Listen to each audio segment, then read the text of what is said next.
পিছনে দেখতে পাচ্ছ ফাঁকা মাঠ আর প্রচুর রৌদ্র, তাপ প্রচুর।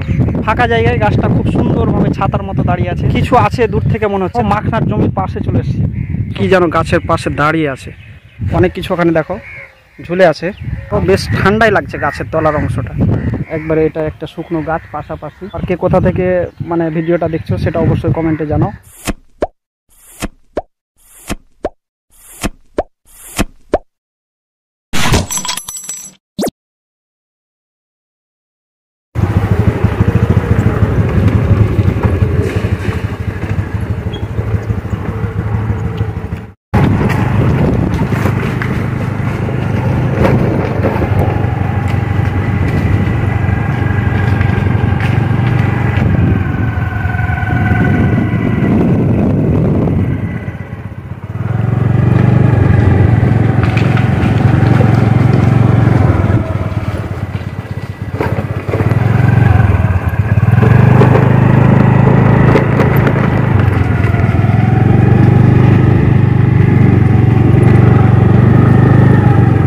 Hello friends, welcome to my YouTube channel. আরও একটি নতুন ভিডিওতে তোমাদেরকে স্বাগতম। আকরাম এসে আমার সাথে হাই বলো। পিছনে দেখতে পাচ্ছ ফাঁকা মাঠ আর প্রচুর রৌদ্র, তাপ প্রচুর। আর বুঝতে পারছো তোমরা তো কেমন লাগছে দেখো। এবং আমরা এখানে এসেছি, দেখো এইদিকে পুরো ফাঁকা মাঠ, একবারে চারিদিকে পুরো ফাঁকা মাঠ দেখতে পাবে, বিশাল বড় মাঠ। কিন্তু একটা ইউনিক জিনিস কিন্তু এখানে আমরা দেখাবো।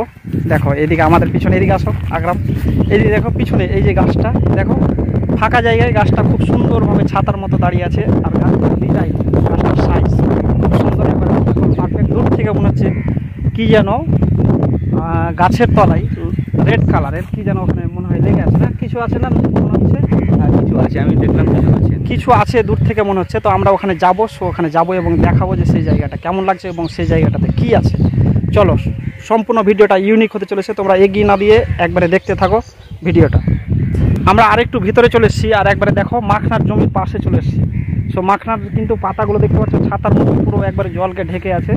জলের কোনো অংশ কিন্তু দেখা যাচ্ছে না। আর ছোট ছোট কিন্তু একবারে পিঙ্ক কালারের, গোলাপি কালারের ছোট ছোট ফুল ফুটেছে মাখনার গাছে, তাই না? তা আকরামকে দেখো কেমন লাগছে। তোমাকে এই জায়গাটা কেমন লাগছে বলো? খুব ভালো লাগলো দেখে, আর অনেক ভালো। আর এখানে দেখতে পাচ্ছ কত সুন্দর সুন্দর পিঙ্ক কালারের দেখো ফুলগুলো ফুটে আছে, দেখে ভালো লাগছে। আর পাতাগুলো দেখছো কাঁটা, একবারে কাঁটায় ভর্তি।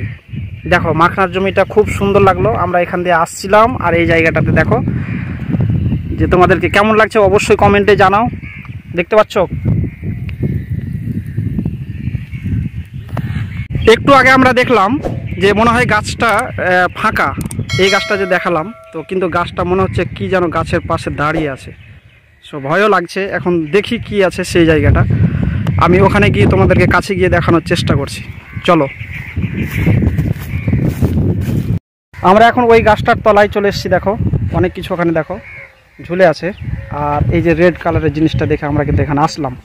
দেখো কেমন লাগছে ওই জায়গা, দেখলাম তো। আর অনেক কিছু ওখানে আছে ওই জায়গাটাই। সো তোমাদেরকে দেখাচ্ছি, তোমরা দেখো এবং সেই জায়গাটা কেমন ছিল, কি কি আছে ওখানে আমি দেখানোর চেষ্টা করছি তোমাদের। এই গাছটা হলো একটা মন্দিরের অংশ, দেখতেই পাচ্ছ। ওখানে একটা বাঘের মতো একটা মূর্তি দাঁড় করানো রয়েছে। সো জিনাদের ধর্ম তারা ব্যবস্থা করে রেখেছে। আর অনেক সম্মানের সহিত আমি কিন্তু খালি পায়ে এখানে আসার চেষ্টা করলাম তোমাদেরকে, আর দেখানোর চেষ্টা করলাম যে মাঠের মধ্যে সম্মানের সহিত ইনারা কিন্তু এখানে পুজো করেন, হয়তো বছরে একবার বা দুইবার বা যখন ইচ্ছা হয় তখন।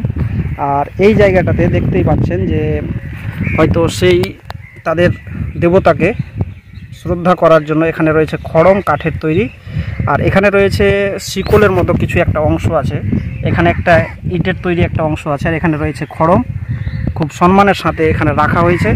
আর এখানে তৈরি ছিল একটা মূর্তি। যে জিনিসটা দেখো গাছের মধ্যে কিন্তু অনেক কিছু সাজসজ্জা করা আছে।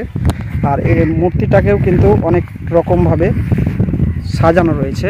আর দেখতেই পাচ্ছ খুব সুন্দর।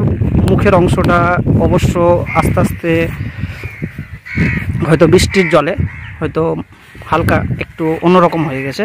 সো দেখতে পাচ্ছ কত সুন্দর করে এখানে রাখা আছে। আর এটা আমি যখন দূর থেকে তোমাকে দেখানোর চেষ্টা করব তখন তোমরা দেখতে পাবে যে জায়গাটা কেমন। আর গাছটা দেখো, গাছটা খুব সুন্দর। আর বলো বেশ ঠান্ডাই লাগছে গাছের তলার অংশটা। খুব একটা দেখো ফাঁকা জায়গাতে থাকলেও, গাছটা একটু ফাঁকা ফাঁকা অংশে থাকলেও গাছটা কিন্তু খুব একটা গরম প্রকৃতির না, একবারে ঠান্ডা প্রকৃতির। আর দেখো দূর থেকে কেমন লাগছে, তোমরা দেখো বুঝতে পারবে। দেখো সো ফ্রেন্ডস, প্রচুর রৌদ্র থাকলেও কিন্তু হাওয়া আসছে, হাওয়া বইছে, দেখে তোমরা বুঝতে পারছো। আর পিছনে ছিল সেই মন্দিরের জায়গাটা, সেই অংশটা, সেই জায়গাটা আমরা এসেছিলাম এখানে একটু হয়তো এইদিকে কাজের উদ্দেশ্যে। সো আমরা ভাবলাম যে এখান দিয়ে যাওয়ার সময় আমাদের এটা চোখে পড়লো। আমরা তো প্রথমে তো আমাকে মানে আকরাম এমনভাবে বলেছিল যে বাঘ বলে চিৎকার করে উঠেছিল, আমার তো ভেতরে একবারে পুরো কেঁপে গেছিলো। সো পরে বুঝতে পারলাম যে না, এখানে একটা বাঘের একটা মূর্তি রাখা আছে এবং এখানে পুজো করা হয়, মানে মন্দির এটা অ্যাকচুয়ালি। এই গাছের তলাটা মন্দির, দূর থেকে দেখে নাও কেমন লাগছে তোমাদেরকে। আর এটা ছিল দেখো একবারে, এটা একটা শুকনো গাছ পাশাপাশি এরকম। আর এই মাঠটা দেখো পুরো মাঠের মধ্যে। আমি হয়তো, তোমরা হয়তো ভাববা যে এটা হয়তো মানে একবারে কোনো একটা বসতি এলাকায় বা কোনো গ্রামের কোনো একটা অংশে রয়েছে, একবারে সম্পূর্ণ এটা ভুল হবে তোমাদের এই ধারণাটা। সম্পূর্ণ এটা একবারে মাঠের মধ্যে আছে। আর দেখতেই পাচ্ছ তোমরা কেমনভাবে আছে। আমি এদিক দিয়ে যাব, এদিক দিয়ে দেখালে বুঝতে পারবে যে পুরোটাই দেখো যে একবারে পুরো মাঠের মধ্যে আছে, একবারে জমির মধ্যে, মাঠের মধ্যে রয়েছে এটা। ফ্রেন্ডস, এই জায়গাটা কেমন লাগলো এবং এই জিনিসটা কেমন লাগলো তোমরা অবশ্যই কমেন্টে জানাও। আর কে কোথা থেকে মানে ভিডিওটা দেখছো সেটা অবশ্যই কমেন্টে জানাও। আজকের ভিডিওটা কেমন লাগলো সেটাও তোমরা কমেন্টে জানাও। সো তোমরা যেখানেই থাকো সুস্থ থাকো, ভালো থাকো। যতক্ষণ না নতুন ভিডিও আসে ততক্ষণের জন্য বাই।